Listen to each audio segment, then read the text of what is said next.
പിതാവിൻ്റെയും പുത്രൻ്റെയും പരിശുദ്ധാത്മാവിൻ്റെയും നാമത്തിൽ ആമേൻ. തിരുഹൃദയ വണക്കം 21 ദിവസം.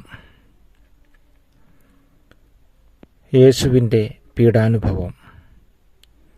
ലോകനാഥനായ മിശിഹായുടെ തിരുശരീരത്തിൽ അനുഭവിച്ച പാടുപീഡകളെല്ലാം അവിടുത്തെ ജീവിതകാലം കൊണ്ട് അവസാനിച്ചു. ഈ പീഡകളെല്ലാം ജെറുസലേം നിവാസികളിൽ നിന്നത്രേ അനുഭവിച്ചത്. എന്നാൽ ആരാധ്യമായ യേശുവിൻ്റെ ദിവ്യഹൃദയം അവിടുത്തെ ഉദ്ഭവം മുതൽ ലോകാവസാനം വരെയും വേദന അനുഭവിച്ചുകൊണ്ടാണ് ഇരിക്കുന്നത്. ഈ ഹൃദയവേദനകൾക്കു കാരണക്കാർ അവിടുത്തെ സ്വന്തക്കാരായ വൈദികർ, സന്യാസികൾ, ആത്മായർ, ഭരണാധികാരികൾ, മുതലാളിമാർ, തൊഴിലാളികൾ എന്നിവരെല്ലാമാണ്. ദൈവാലയങ്ങൾ, കുടുംബങ്ങൾ, തിയേറ്ററുകൾ, ഹോട്ടലുകൾ, നൃത്തകേന്ദ്രങ്ങൾ, നഗരങ്ങൾ എന്നിവിടങ്ങളിൽ വെച്ചെല്ലാം കഠിനഹൃദയരായ പാപികൾ മാരകമായ പാപങ്ങൾ ചെയ്യുമ്പോഴെല്ലാം യേശുവിൻ്റെ ദിവ്യഹൃദയമാണ് വേദനിക്കുന്നത്. പരിശുദ്ധ കന്യകയ്ക്കും വിശുദ്ധ യൗസേപ്പിതാവിനും വാസസ്ഥലം കിട്ടാതിരുന്ന സമയത്തും ഹെറോദേസ് സ്നേഹനിധിയായ സമാധാനപ്രഭുവിനെ ക്രൂരമായി വധിക്കുവാൻ ഒരുങ്ങിയപ്പോഴും ഈജിപ്തിലേക്ക് ഒളിച്ചോടിയ അവസരത്തിലും യഹൂദജനം പരിഹാസശരങ്ങൾ ഏൽപ്പിച്ചപ്പോഴും അവർ കല്ലെറിഞ്ഞു കൊല്ലുവാൻ ഒരുങ്ങിയ അവസരത്തിലും യേശുവിൻ്റെ ഹൃദയം വേദനിക്കുകയുണ്ടായി. ഗെത്സമൻ തോട്ടത്തിൽ വെച്ച് രക്തം വിയർത്തപ്പോഴും സ്വശിഷ്യരിൽ ഒരുവനായ യൂദാസ് ഒറ്റിക്കൊടുത്തപ്പോഴും യേശു ഹൃദയപീഡകൾ അനുഭവിക്കുകയുണ്ടായി.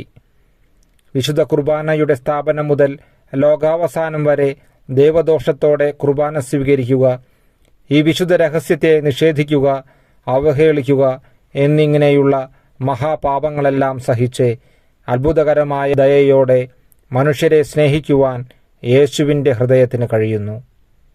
മനുഷ്യരുടെ ചിന്തയ്ക്കും ഭാവനയ്ക്കും എത്തിച്ചേരുവാൻ സാധ്യമല്ലാത്ത വിധം അത്രയ്ക്ക് അഗാധവും സ്നേഹസാന്ദ്രവുമാണ് യേശുവിൻ്റെ ദിവ്യഹൃദയം. യേശുവിൻ്റെ പീഡാനുഭവങ്ങളെപ്പറ്റി ധ്യാനിച്ചിരുന്ന പുണ്യവാന്മാർ സ്നേഹാഗ്നിയാൽ എരിയുക മാത്രമല്ല, ബോധരഹിതരാവുക കൂടി ചെയ്തിരുന്നുവെന്ന് അവരുടെ ചരിത്രങ്ങളിൽ നിന്ന് വ്യക്തമാകുന്നു.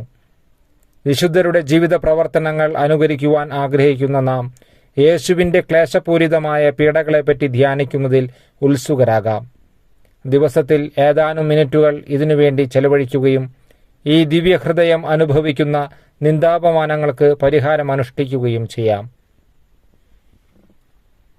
നമുക്ക് പ്രാർത്ഥിക്കാം. എൻ്റെ നേരെയുള്ള സ്നേഹത്താൽ ജ്വലിക്കുന്ന യേശുവിൻ്റെ ദിവ്യഹൃദയമേ, അങ്ങയെ എൻ്റെ പൂർണ്ണ ഹൃദയത്തോടെ ഞാൻ സ്നേഹിക്കുന്നു. സ്വർഗത്തിൽ മാലാഖമാരും പുണ്യാത്മാക്കളും അങ്ങേക്കു ചെയ്യുന്ന ആരാധനകളും സ്തുതിസ്തോത്രങ്ങളും സ്നേഹപ്രകരണങ്ങളും ഭൂമിയിൽ നീതിമാന്മാർ അങ്ങേ ദിവ്യഹൃദയത്തിനു നൽകുന്ന ആരാധനകളും സൽകൃത്യങ്ങളും എൻ്റെയും എൻ്റെ സഹോദരങ്ങളുടെയും ലോകമൊക്കെയുടെയും പാപങ്ങൾക്കും അങ്ങു സഹിക്കുന്ന നിന്ദാപമാനങ്ങൾക്കും പരിഹാരമായി അങ്ങേക്കു ഞാൻ കാഴ്ച സമർപ്പിക്കുന്നു.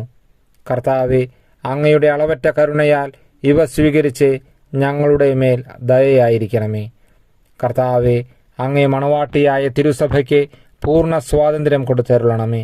ഞങ്ങളുടെ പിതാവായ പരിശുദ്ധ പാപ്പായെ സംരക്ഷിക്കണമേ. എല്ലാവരും അങ്ങേ ഏക സത്യസഭയെ അറിഞ്ഞ് ഏക ഇടയൻ്റെ കീഴാകുന്നതിനെ വേഗത്തിൽ ഇടവരുത്തണമേ. നിർഭാഗ്യ പാപികളുടെ മേൽ കൃപയായിരിക്കണമേ. ശുദ്ധീകരണ സ്ഥലത്തിലെ ആത്മാക്കളെ ആശ്വസിപ്പിക്കണമേ. അയോഗ്യദാസനായ എൻ്റെ മേലും കൃപയായിരിക്കണമേ. അനുഗ്രഹത്തിൻ്റെ അമ്മയായ മറിയമേ, ദിവ്യഹൃദയത്തിൻ്റെ നാഥേ, ഞാൻ അപേക്ഷിക്കുന്നതും ആഗ്രഹിക്കുന്നതുമായ സകല വരങ്ങളും അങ്ങേ ശക്തമായ മധ്യസ്ഥതയിൽ ശരണപ്പെട്ട് അങ്ങുവഴിയായി ലഭിക്കുമെന്ന് പൂർണ്ണമായി ഉറച്ചിരിക്കുന്നു. ആമേൻ. നിത്യദൈവമേ, എൻ്റെയും ലോകമൊക്കെയുടെയും പാപങ്ങൾക്ക് പരിഹാരമായി അങ്ങേ ദിവ്യപുത്രൻ്റെ തിരുരക്തത്തെ അങ്ങേക്ക് ഞങ്ങൾ കാഴ്ച സമർപ്പിക്കുന്നു.